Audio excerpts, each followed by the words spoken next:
You all to today's topic, that is clauses.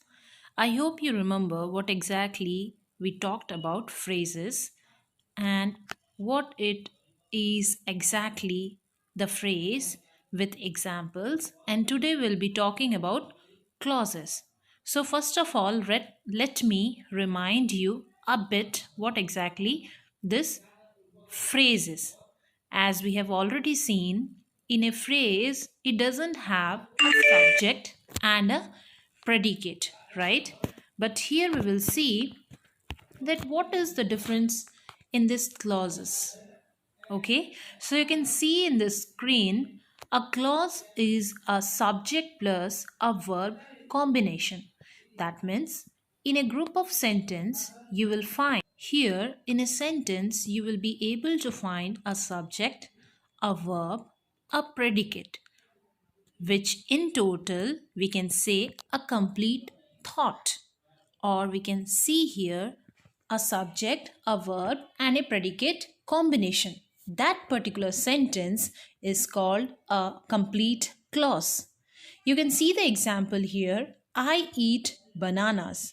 So here I is the subject, eat is the verb, and eat bananas is what? Predicate.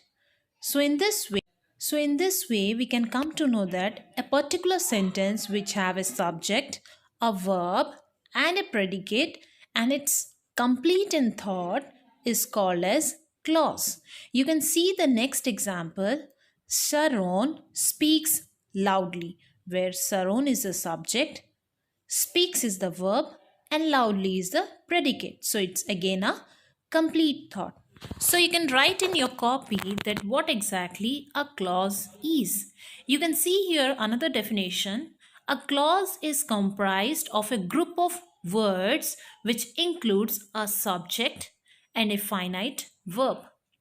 A clause contains only one subject and one verb.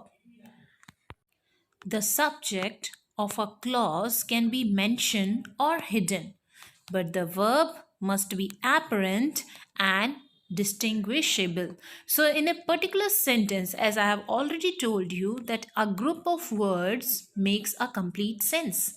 And in that particular sentence, there would be a subject, a predicate, and a what? Verb, which have a complete thought is called as a clause. Here you can see another example or another definition of clause, that is a group of words containing a subject, a predicate, and functioning as a member of complex or compound sentence. My dear student, what is this compound sentence? Before telling about compound sentence, just remind back. Think about a compound word. What is a compound word? Compound word means two word which forms a single meaning, like break and fast. Break, fast. Sun and light. Sun, light. Similarly, we also have a compound sentence. That means it will be having two sentence and there will be two clause. Now let us see some example and will be more clear in this concept that what exactly this two clause is. You can see here in the first example, I graduated last year. So here we can find one subject, predicate, and a verb. So it's only one clause sentence. Whereas in the second example, it is when I came here, I saw him.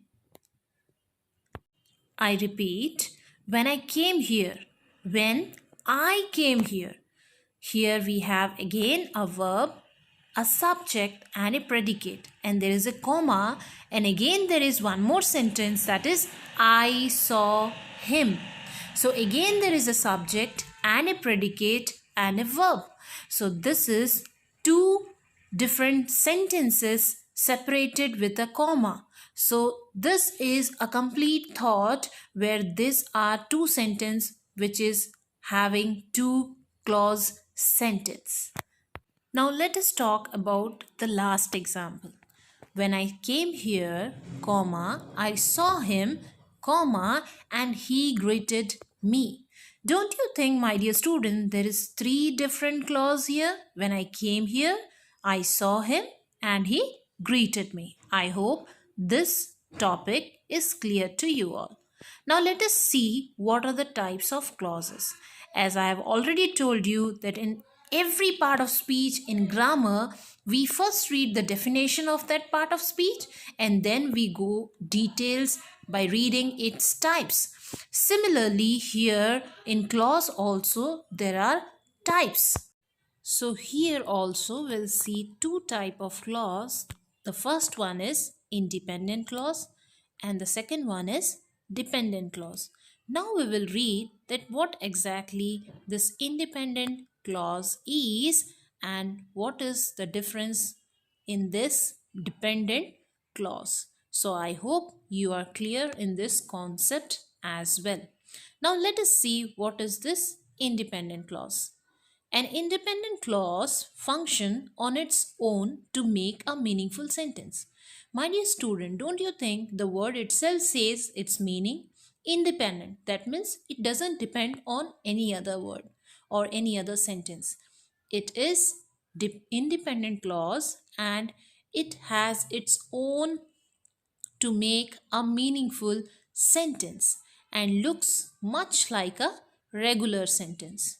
In a sentence, two independent clauses can be connected by the code. So, in a sentence, two independent clauses can be connected by the coordinators. That means we already read two clauses can be there in a particular sentence. Similarly, two independent clauses can be connected by the coordinators.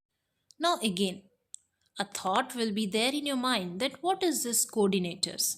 Coordinators means when we connect two different sentences, adding and or using and, but, so, or, nor, for, yet is called coordinators. Now let us see some example and will be more clear. Now you can see here, he is a wise man. I like him. Can you do it? So this three example is the example of independent clause. It doesn't need any other clauses to make a meaningful sentence. Now let us see some more examples. Now, I want to buy a phone, but I don't have enough money. My dear student, as I told you, in a particular sentence, there can be two, there can be one, there can be three clauses. And it is connected with what? A coordinator, that is but, right? Now, and both the sentence, that is, I want to buy a phone, I don't have enough money, is two independent clause, but it is connected with a coordinator, but. Now, next example is, he went to London and visited the Lords. Again, two clause with connected with and. Now, let us see what is dependent clause. We already talk about independent clause, whereas dependent clause means it cannot function on its own. Definitely, because the word itself says the meaning that it is dependent on others. So that is the reason it cannot function by its own. It leaves an idea or thought unfinished. That means it won't be a complete sentence. It is also called subordinate clause. So the other name of dependent clause is subordinate clause. Dependent clauses help the independent clauses complete the sentence. So dependent clause help the independent clause in order to complete the sentence, and a dependent clause alone cannot form a complete sentence. Now, as we know, this dependent clause is also known as subordinate clause. Then what is this subordinate clause means? It do the work of connecting the dependent clause to the another clause to complete the sentence. So here this subordinate means it connects the dependent clause with another clause to complete a sentence or to make a sentence complete. In each of the dependent clause, the first word is a subordinator, and subordinators include relative pronouns, subordinating conjunction, and noun clause markers. So I hope this concept is as well clear to you that dependent clause other name is subordinate clause. So don't get confused, my dear student. Now let us see some more examples. When I was dating Dinah, I had an accident. So when I was dating Dinah is a subordinate clause. Now I know the man who stole the watch. Though it's a complete meaningful sentence, but it is added to the other clause, and here we find who stole the watch, which was too expensive. Now, if you don't eat, I won't go, though he is out of form. So these are all underlined words. What? The example of subordinate clause. It needs other clause to add and make a meaningful sentence. I hope again this topic is clear to you. So my dear student, it's a humble request to all. Please write it down in your notebook by giving the heading clause, right? Now let us see some more and clarify ourselves. Now, subject plus verb equals to complete thought. I eat, even though it's a combination of two words, but it's meaningful. I eat, right? One is subject, I, and eat is the verb. So again, there is a complete thought. Sarun speaks. Again, it's a complete thought. Sarun is a subject and speaks is a verb. So a clause may include the verb, predicate as well, but it must include at least the subject and verb to be considered a clause. So I hope the concept is clear. If you have any issue regarding this topic, please feel free, my dear student, to ping me up in my personal window.